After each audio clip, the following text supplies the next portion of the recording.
way cheaper.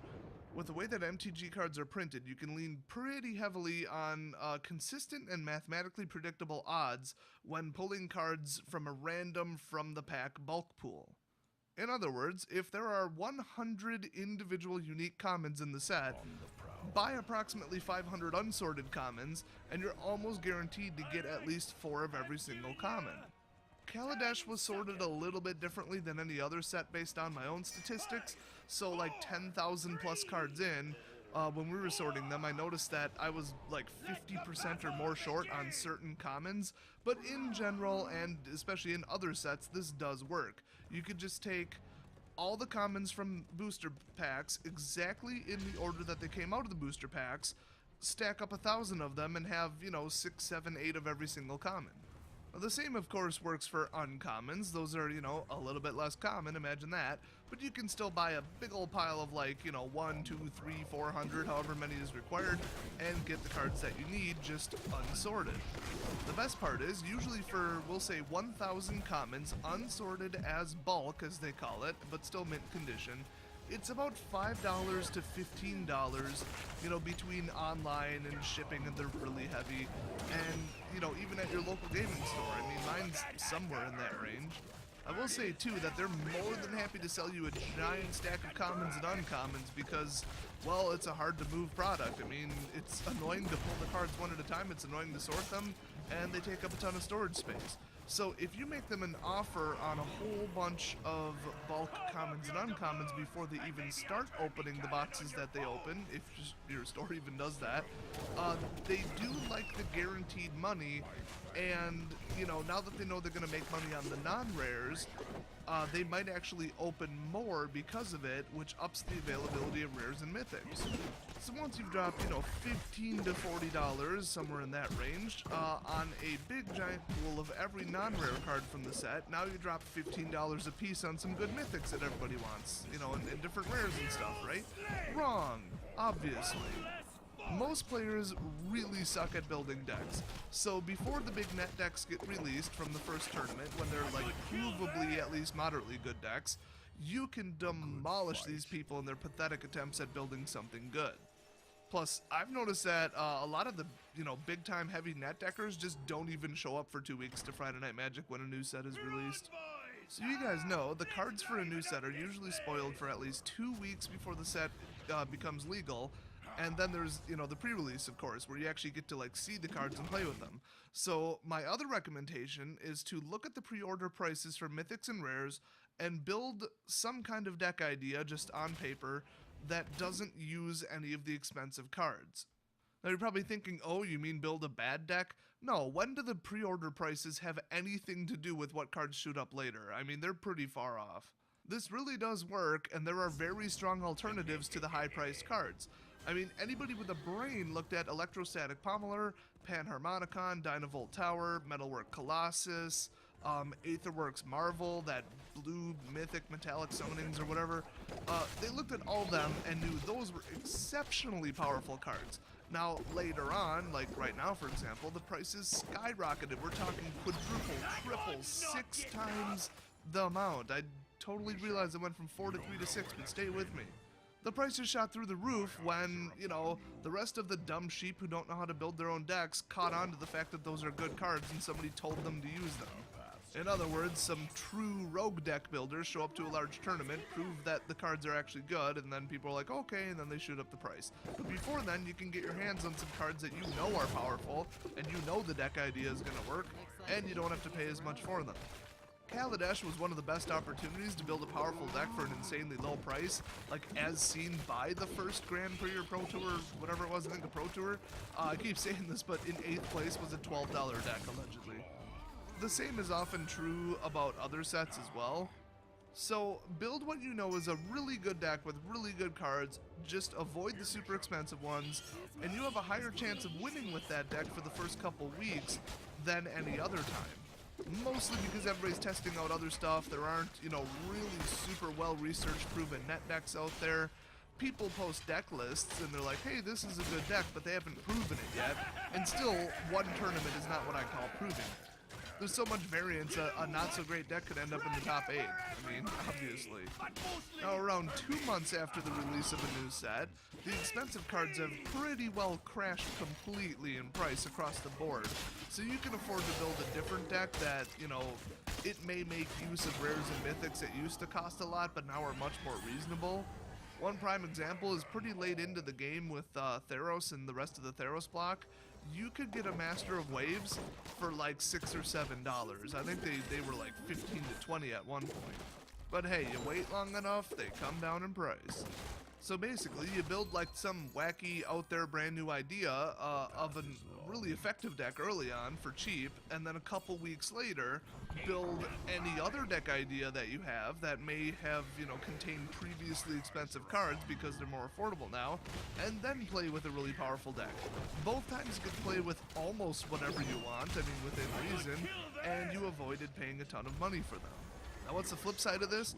Run out, buy the most expensive cards, drop 3 or 4 or 500 on singles, get them all online, pre-order them for a terrible price because you know you're not going to find them locally, open absolutely nothing, you know, as far as sealed product, just go singles and order even the commons and uncommons, spend a fortune, play exactly what everybody else is playing, and then lose with it and have to rebuild it when a better net deck shows up after the first couple tournaments.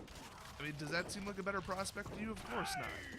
I have one more money-saving tip, and this one should come as no surprise to anybody who knows me pretty well. Also, if you saw my Gravity Bomb deck, you probably saw this coming.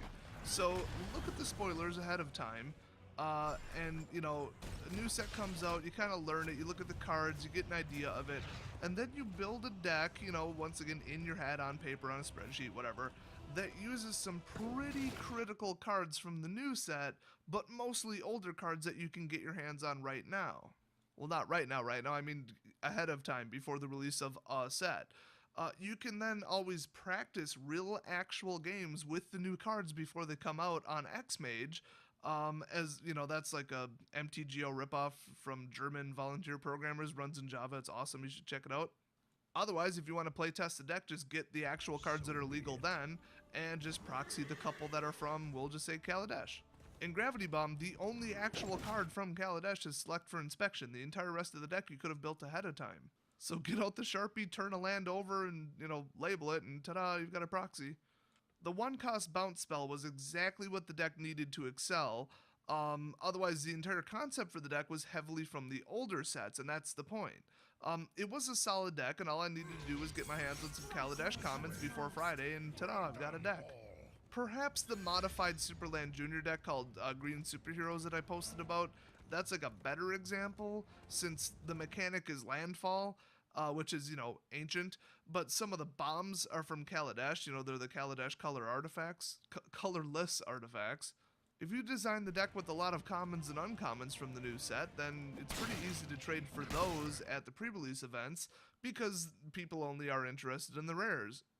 After that, a lot of people show up to the first Friday Night Magic on the day of the release of the new set with an experimental deck they threw together that morning, but you'll have an established and tested deck with cards that you're already familiar with for the most part, and most importantly, they cost a lot less at that point because they're all from older sets, except for a handful from the new set.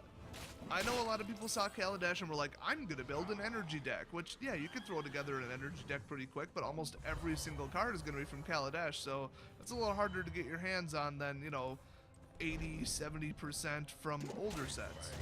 Plus, the probability that you could just take an old standard deck and upgrade it with Kaladesh cards is pretty high. So hopefully these tips help you save a little bit of money. If you don't like putting limitations on your deck building and you just want to do whatever you want whenever you want and don't care if it costs a little bit more, that's totally cool too. I mean, that does tend to help out your local gaming store, of course, because, you know, you're spending the most money at the most opportune time. But if your kitchen cabinet is full of discount pasta and rice, hopefully I just helped MTG become more affordable for you. By the way, pro tip, rice and pasta is really freaking cheap and it's not that hard to make it yourself. You guys know at some point I'm basically going to have to do a pasta cooking segment. I mean, it's almost like a given at this point. But until then, I'll see you guys next video.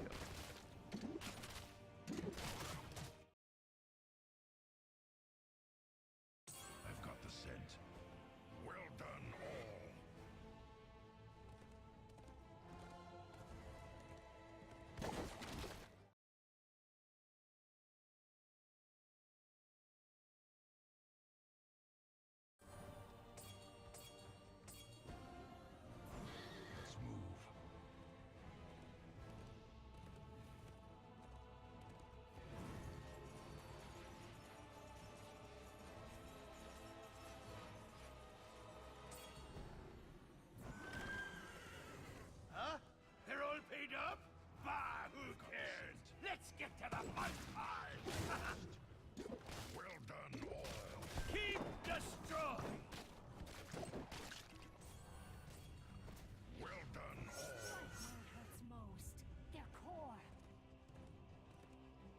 Davy Jones' locker with you. Let's move.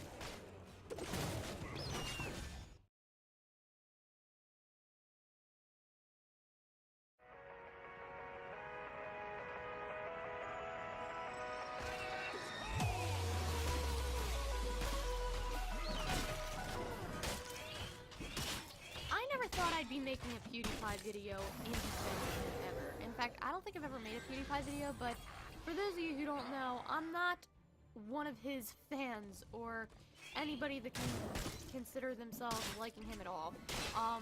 As a person, I'm sure he's a really cool dude, but as a YouTuber, I just very much dislike his content.